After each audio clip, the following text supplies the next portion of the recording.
মুসলিম শরীফে ভয়ঙ্কর একটা হাদিসের কথা আজকে আপনাদেরকে বলি। আল্লাহ রাসূল সাল্লাল্লাহু আলাইহি সাল্লাম দেখলেন যে কিছু লোকের পেট অনেক বড় এবং তার মধ্যে সাপ দৌড়াদৌড়ি করতেছে। আল্লাহ রাসূল সাল্লাল্লাহু আলাইহি সাল্লাম তখন জিবরিল আলাইহিস সালামকে জিজ্ঞেস করলেন, এরা কারা?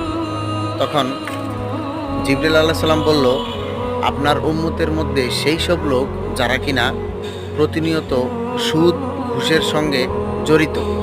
তাহলে দেখেন কত ভয়ঙ্কর একটা হাদিস। আমরা এমন একটা জামানায় আছি যেখানে প্রত্যেকটা মানুষ সুদ আর ঘুষের সঙ্গে জড়িত। সবসময় সুদ আর ঘুষ নিয়ে তারা জীবনযাপন করে।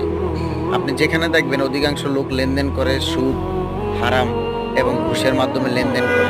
এটা আসলে আপনার পরকালকে ধ্বংস করে দিচ্ছে। আপনি হয়তো বুঝতেছেন না, কিন্তু একটা সময় বুঝবেন, তখন আর আফসোস করেও কোনো ফায়দা হবে না। আশা করি বুঝতে পারছেন।